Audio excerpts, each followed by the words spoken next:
میرا دل بدل دے، میرا دل۔ تو اب مجھے بتاؤ ایک بات کہ جس کا ہدف ترکی تھا وہ سمجھ رہا تھا یار میں یہاں مر جاؤں گا، بے روزگاری بہت ہے، اس نے جان پہ کھیل کے وہاں پہنچا نا. وجہ کیا ہے اس کو پتا یار جب میں وہاں پہنچ جاؤں گا تو یہ جو میری ٹینشن ہے ایک ہفتہ ٹریولنگ کی، ریگستانوں میں بھاگنا، بھوک پیاس، جب منزل پہ پہنچوں گا تو یہ ساری ٹینشن ختم. وہاں پھر میں ڈالر میں پیسہ کماؤں گا یا وہاں کی کرنسی میں کماؤں گا، اور پھر لوگوں نے کمانا شروع کیا، نوٹوں میں کھیل رہے ہیں وہ. یہی بات قرآن سمجھا رہا ہے کہ دیکھو جب ہدف آخرت کو بناؤ گے نا، آخرت کو، تو ضروری نہیں کہ تم سے دنیا چھوٹ جائے، بلکہ عین ممکن ہے اللہ ڈبل دنیا دے دے. لیکن کہیں ایسا اگر موقع آ گیا کہ دنیا اور آخرت آپس میں ٹکرا رہی ہیں تو دنیا کو قربان کر دینا، آخرت کو قربان نہیں کرنا. اور کافر کیا کرتا ہے، وہ اسی مسافر خانے کی نعمتوں کو انجوائے کرنا شروع کر دیتا ہے. اس کو اس سے غرض ہی نہیں ہے کہ میں نے پشاور جانا ہے یا کوئٹہ جانا ہے، وہ کہہ رہا ہے جس ٹرین کا ڈبہ اچھا ہوگا اس میں جاؤں گا میں. یہ بے وقوفی ہے یا نہیں ہے؟ یہ دنیا جب مسافر خانہ ہے، ہم یہاں پیدا ہوتے ہیں، پھر بڑے ہوتے ہیں، پھر بوڑھے ہوتے ہیں، پھر مرتے ہیں. یہ سفر ہے یا نہیں ہے؟ سائنس نے کتنی ترقی کر لی، اس دنیا کا مسافر خانہ ہونے کا کانسیپٹ سائنس ختم نہیں کر سکتی. کسی کا باپ بھی بڑھاپے کو نہیں روک سکتا. اتنی ترقی ہو گئی ہے، اتنی ترقی ہو گئی، اور اب تک کوئی پیشگوئی بھی نہیں ہے کہ کوئی سائنٹسٹ نے کہا کہ 1000 سال کے بعد اتنی ترقی ہو چکی ہوگی کہ بڑھاپا ختم ہو جائے گا، لوگ ہمیشہ زندہ رہیں گے. یہ ایک ایسی گراؤنڈ ریئلٹی ہے کہ بھائی وقت کے ساتھ ساتھ یہ ضرور ہے کہ آپ کی طبی عمر تھوڑی سی بڑھ گئی ہے، لوگ جلدی مر رہے تھے، اب میڈیکل سائنس نے ترقی کی ہے. یورپ امریکہ میں ان کی جو عمریں ہیں وہ 80 سال ہو گئی ہیں. لیکن اس کے خلاف بھی کچھ رپورٹیں ہیں ڈاکٹروں کی. ایک ڈاکٹر کی رپورٹ یہ ہے کہ انگریزوں کی جو عمر یورپ امریکہ میں 80 سال تک بھی رہ رہے ہیں نا، وہ انگریزوں نے پرانے تھے جنہوں نے دیسی خوراکیں کھائی ہوئی ہیں. اب ہے جو 80 سال کا آج گورا ہے تو 80 سال پہلے یہ کچھ تھوڑی تھا، وہ 80 سال پہلے تو ان کی بھی خوراک میں اتنی تبدیلی نہیں تھی جتنی اب ہے. تو بعض ڈاکٹروں ہی کی رپورٹ ہے کہ اب جو نئے گورے مارکیٹ میں آ رہے ہیں ان سے آپ 80 سالوں کی امیدیں نہ رکھیں. خیر یہ میڈیکل سائنس کا شعبہ ہے، ڈاکٹر زیادہ بہتر سمجھتے ہیں کیونکہ اب وہ بہت زیادہ مصنوعی چیزیں خوراک میں آ گئی ہیں. لیکن 80 کیا 100 سال بھی ہو، انسان کی باڈی میں چینجنگ آتی ہیں، ہر چیز میں چینجنگ ہے، ہر چیز میں. ایکسپائری ڈیٹ ہر چیز کی ہوتی ہے، ہر چیز کی ایکسپائری ڈیٹ ہوتی ہے. آپ تبدیل ہو رہے ہیں. میں نے ایک پہاڑ والے سے پوچھا کہ وہ نکالتے تھے نا سنگ مرمر، اور تو میں نے کہا یار اتنا نکل رہا ہے ختم کیوں نہیں ہو رہا؟ انہوں نے کہا مزید بن رہا ہے. ٹھیک ہے نا، کچھ ایسا قدرت نے سسٹم بنایا ہوا ہے کہ وہ پہاڑ چینج ہو رہے ہیں، نمک میں چینج ہو جاتا ہے. یعنی چینجنگ کا جو عمل ہے نا، یہ پوری کائنات میں اللہ نے اس کے سافٹ ویئر انسٹال کر دیے ہیں. چینجنگ سے دنیا میں اس کائنات کو کسی کا باپ بھی نہیں روک سکتا.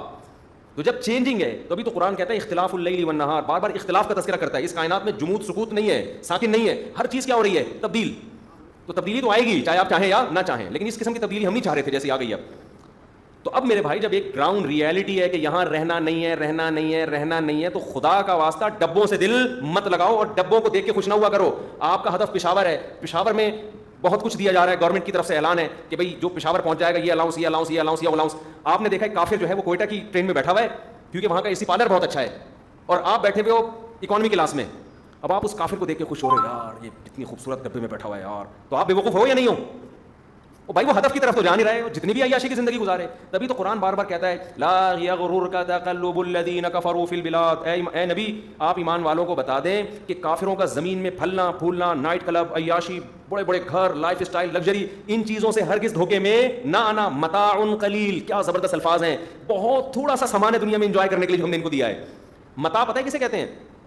جب آپ کہیں دفتر جا رہے ہو ٹفن لے لیتے ہو نا، ایک ٹفن لے لیتے ہو، یا سفر میں تھوڑا سا زیادہ، اب تو لوگ سفر میں بھی پورا ماشاءاللہ جہیز لے کے جا رہے ہیں، لیکن نارملی جب سفر ہوتا تھا نا تو کیا تھوڑا سا زیادہ راہ رکھ لیتے ہیں لوگ. تو اللہ کیا کہتے ہیں یہ تھوڑا سا کیا ہے؟ زیادہ راہ. کتنی خوبصورت مثال دی ہے کہ جب ہم ٹرین میں جا رہے ہوتے ہیں تو زیادہ راہ ہی ہوتا ہے. یہ اے سی پارلر، یہ اکانومی کلاس سیٹیں، اور یہ سلیپر، اور یہ سب چیزیں زیادہ راہ ہے نا. اور بٹن دبا رہے ہیں وہ آ رہا ہے. بزنس کلاس میں ایسا ہوتا ہے کہ بٹن دباؤ گے، ویسے تو ایسا الحمدللہ یہاں ہوتا نہیں ہے، لیکن ایک مثال دے رہا ہوں، ہونا چاہیے کہ بٹن دباؤ گے تو وہ آ جائے گا، وہ کوئی بھی آ جائے گا. ہمیں نہیں پتا ہوتا، میں تو جب بھی دبایا تو اب تک کوئی فی الحال آیا نہیں ہے. جب آیا نہیں تو پتا کیا چلے گا کون آئے گا. کہ کچن میں جھانکتے ہیں بھائی چائے لے آ، گھنٹہ ہو گیا یار. تو اب اس کو ہم کیا کہیں گے؟ متاعن، زیادہ راہ ہے بھائی، یہ زیادہ راہ دیکھ کے خوش ہو رہے ہو. قرآن کیا کہتا ہے؟ قارون جو ہے نا، قارون، اسے حضرت موسیٰ علیہ السلام سمجھاتے تھے تجھے اللہ نے اتنی دولت دی ہے، تو جیسے اللہ نے تیرے ساتھ اچھا سلوک کیا تو اللہ کی مخلوق کے ساتھ بھی اچھا سلوک کر. یہ پیسہ غریبوں پہ خرچ کر، کیونکہ یہ تیرا کمال نہیں ہے، یہ کس نے دیا ہے؟ اللہ نے. قارون نے کیا کہا؟ انما اوتیتہ علی علم عندی، یہ جو میرے پاس نالج ہے اس کی بیس پہ میں نے کمایا ہے. حضرت موسیٰ نے کیا کہا؟ وابتغ فیما آتاک اللہ الدار الآخرہ، جیسے وہی پیارے الفاظ ہیں کہ تجھے اللہ نے اصل میں آخرت کے لیے پیدا کیا ہے، یہ دنیا مسافر خانہ ہے، لہذا اس پیسے سے آخرت بنانے کی کوشش کر. اس پیسے سے کیا کر؟ ہدف کیا ہے؟ آخرت ہے نا. تو اب دیکھو موسیٰ علیہ السلام یہ بھی تو کہہ سکتے تھے جب تو یہ دنیا مسافر خانہ ہے، تیرے پاس اتنی دولت ہے کیوں؟ ٹھیک ہے نا، تو بزنس کرتا کیوں ہے؟ اگر اللہ آپ سے دنیا چھڑوانا ہوتا اللہ نے تو اللہ قارون کو پیسہ رکھنے کی اجازت دیتا؟ یا پیسہ کمانے کی اجازت دیتا نہ دیتا. حضرت موسیٰ نے قارون کو ایک دفعہ بھی نہیں کہا تو اتنا پیسہ کمایا کیوں ہے جب تیرے لیے 2 ٹائم کی روٹی کافی ہے. میرے پاس ہوتا, میرے سامنے قارون ہوتا, میں کہتا 2 پراٹھے صبح کھا لے, 1 کے بجائے 2 کھا لے پراٹھے, شام کو تو نہاری کھا لے, بس ضرورت کیا ہو جائے گی, پوری ہو جائے گی نا, باقی تو گریویاں ہیں. حضرت موسیٰ نے قارون کو یہ نہیں کہا, ٹھیک ہے بھائی کما رہا ہے کما لے, کوئی بزنس کلاس میں سفر کرتا ہے, کوئی جہاز سے سفر کرتا ہے, ہر آدمی کا سفر کا, کوئی پرسنل گاڑی میں سفر کرتا ہے, کسی کے پاس وسائل نہیں ہوتے تو کیا کہتا ہے چلو جی گھوڑے پہ چلو, کوئی پیدل چلو, ہے تو سفر ہی نا. تو ان سے کہا کہ تو آخرت کو کیوں بھول گیا ہے, تو نے آخرت کے لیے کیا کیا ہے. تو قارون کی کھوپڑی میں یہ بات بولو نہیں ہے. اس نے کہا یار میرا پیسہ ہے, میں غریبوں کو کھلاؤں گا تو تھوڑا سا تو کم ہوگا نا, تو یہ مزید انویسٹ کرو, مزید پیسے سے پیسہ بناؤ. تو قرآن کیا کہتا ہے, فخرج علی قومہ فی زینتہ, اپنے جلال اور لشکر کے ساتھ. جب دولت ہوتی ہے تو پروٹوکول بھی اسی حساب سے ہوتا ہے نا, اسٹائل بھی چلنے کا وہی ہوتا ہے, دولت کی نمائش بھی ہوتی ہے. تو قارون اپنے خزانوں کے ساتھ, اپنے حشم ختم جو بھی اس کے خادم تھے, پروٹوکول کے ساتھ نکلا. تو قرآن کہتا ہے قال الذین یریدون الحیات الدنیا, جو دنیا پرست لوگ تھے نا بیکار قسم کے معاشرے میں, جیسے ہم کسی کی گاڑی دیکھ کے رالے ٹپکا رہے ہائے میرے پاس یہ گاڑی ہوتی, ان کو قرآن کیا کہتا ہے دنیا پرست. یہ حق پرست نہیں ہے, یہ 2 ٹکے کی دنیا کے پیچھے. یہ ایسے ہی ہے جیسے ایک آدمی کو کمپنی بلا رہی ہے, پشاور کی مثال پتہ نہیں کیوں آ رہی ہے, پشاور بلا رہی ہے مینجمنٹ کی کرسی دینے کے لیے, بھائی آپ کو ہم کمپنی کا مینیجر بنا رہے ہیں اور آپ کی تنخواہ اتنے لاکھ کر دی ہم نے, اتفاق سے جہاز کا ٹکٹ گم گیا یا کیا ہو گیا, بزنس کلاس کا ٹکٹ گم گیا, آپ اکانومی میں جا رہے ہو اپنے خرچے پہ نا, کمپنی نے بزنس کلاس کا بھیجا تھا لیکن نہیں آپ اکانومی میں جا رہے ہو, وہاں بیٹھ کے آپ رو رہے ہو یار یہ بزنس کلاس میں بیٹھا ہوا ہے, یار یہ بندہ کہاں بیٹھا ہوا ہے, یہ بندہ بزنس کلاس میں بیٹھا, بہت برا ہو گیا یار, یہ بندہ کہاں بیٹھا ہوا ہے. ایئر ہوسٹس پہلے ادھر جا کے چائے کا پوچھتی ہے, پھر کدھر آتی ہے, لوگ کیا بولیں گے تو پاگل ہو گیا ہے کیا, تجھے کمپنی بلا رہی ہے مینجمنٹ کے لیے, یہ بزنس کلاس تو تیرے لیے کوئی ویلیو نہیں ہے اس کی, تیرا انجام تو دیکھنا کیا ہے. وہاں تیرے اتنا پروٹوکول ہے, وہاں تجھے بلا رہے ہیں, تو چپڑاسی تھا اور تجھے ڈائریکٹ مینیجر بنا دیا ہے بھائی, اور تو اسی پہ رو رہا ہے. تو 2 ٹکے کے تیری کوئی یہی کہیں گے نا لوگ, میں 2 ٹکے کے یار غریب آدمی غریب ہی ہوتا ہے, لوگ یہ کہیں گے نا. میرے سے میں طلبہ سے بہت مذاق کرتا ہوں نا مدرسے کے, میرے شاگرد کبھی مجھے کہتے ہیں نا استاد جی آپ ایسا کریں, مذاق میں کہتا ہوں ان سے, تو لوگ کیا کہیں گے کہ یار 2 ٹکے کی تیری سوچ نہیں ہے, تو پاگل آدمی, یہ بزنس کلاس ہے, یہ چپڑاسی تھا, کسی نے اس کو جہاز میں سفر کے لیے بٹھا دیا کہ چل یار ذرا جہاز کو انجوائے کر لے, کبھی دیکھا نہیں تھا اس بیچارے نے, لیکن نہیں آپ کی کھوپڑی کام ہی نہیں کر رہی ہے. نہیں یار پھر وہ ایئر ہوسٹس ادھر جا کے یار پھر اس سے کبھی ایئر ہوسٹس پہ مر رہے ہو یار, جب بھی پوچھتی ہے پہلے اس سے پوچھتی ہے یار میری کوئی اوقات ہی نہیں ہے, میں 2 ٹکے کا ہے بھائی. تو یہ سب بیوقوفوں کی باتیں ہیں اور ہم سب اس میں داخل ہیں, ہم ابھی ہنس تو رہے ہیں, لیکن ہم جب کسی کی لینڈ کروزر دیکھتے ہیں, ہم جب 1000 گز کا بنگلہ دیکھتے ہیں, ہم اللہ کا فضل ہے, میں کوئی بہت نیک نہیں ہوں, اللہ نے ستاری کا معاملہ کیا ہوا ہے, ہماری خطاؤں پہ پردے ڈالے ہوئے ہیں, ہمیں اپنی اوقات پتہ ہے. لیکن ایک بات میں اپنا محاسبہ کرتا رہتا ہوں, یار کسی کی دولت دیکھ کے مجھے خیال تو نہیں آتا کہ میرے پاس بھی اتنا ہونا چاہیے. یہ الحمدللہ اتنا اس کا استحضار ہو گیا نا کہ مجھے یہ اللہ کا فضل ہے کہ تمنا نہیں ہوتی. میں کسی کے کروڑوں کے بزنس کو دیکھ لوں, کروڑوں کے بنگلے کو دیکھ لوں, میں تو ایسی ایسی جگہوں میں غریبوں کی جھونپڑیوں میں بھی جاتا ہوں.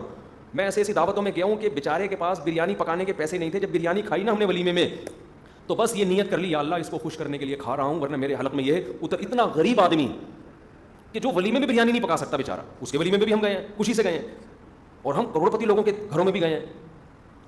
کچھ دن پہلے بنگلے میں جانا ہوا, 1000 گز کا بنگلہ, اتنا لگژری کہ آپ کی سوچ ہوگی, کروڑ پتی آدمی. زیادہ ڈیٹیل میں جاؤں گا تو سمجھ جائے گا, اس لیے نہیں جا رہا میں زیادہ ڈیٹیل میں. تو لیکن اللہ کا بڑا فضل ہے کہ کبھی حسرت نہیں ہوتی کہ ہمارے پاس بھی ایسا ہے. میں اس بندے کو دیکھ رہا ہوں, تھوڑے دنوں میں اس کا انا للہ تھوڑے ٹائم انکل کو کہنے والا تھا, مجھے دکھا یہ میرا کمرہ ہے, یہ میرے بیڈ روم ہے, اور یہ پتہ نہیں کیا کیا ہے. مجھے تو ہمارا گھر تو کچن سے شروع ہوتا ہے, واش روم پہ ختم ہو جاتا ہے, تو پتہ نہیں کیا کیا بتا رہے تھے نا وہ, یہ پلینگ ایریا ہے, اور یہ سوئمنگ پول ہے, اور یہ پتہ نہیں کیا کیا بہت کچھ تھا, اور اتنے ڈیکوریٹ کیا ہوا, بندہ نہیں ہوتا مارکیٹ میں, گھر اتنے بڑے. ہم جب اپنے گھر میں آتے ہیں یار ایسا سکون ملتا ہے, حالانکہ کرائے کا ہے, اس لیے کہ پہلے بچے کھڑے ہوئے ہوتے ہیں, آج اتوار ہے اور بچے میرے صبح سے خون پی رہے ہیں, پیسے چاہیے. میں کہا پیسے جمعے کو ملتے ہیں, وہ کہہ رہے ہیں ابھی دے دیں, جمعے کو نہیں لیں گے.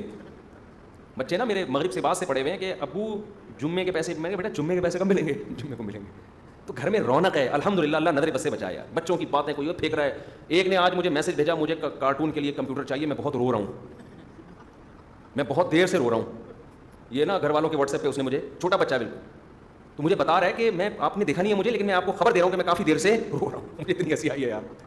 رپورٹ پیش کر رہا ہے کہ آپ, کیونکہ میں گھر گیا نہیں تھا, تو کہہ رہا ہے آپ کو پتہ ہی نہیں میں بہت دیر سے رو رہا ہوں. تو گھر اتنے بڑے بڑے بنا لیے, بندہ مارکیٹ میں ہے, بچہ یہ ایک آدھ, وہ بھی کہیں کوئی امریکہ گیا ہوا ہوگا, کوئی جاپان گیا ہوا ہے, ابا اماں اکیلے.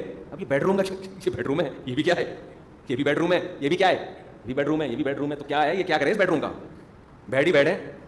اتنے لگژری واش روم کا کیا کریں, واش روم تو واش روم ہے بھائی, صاف ستھرا ہو, بس بدبو نہ آ رہی ہو, ایگزاسٹ فین لگا ہوا ہو, اور ساؤنڈ پروف ہو.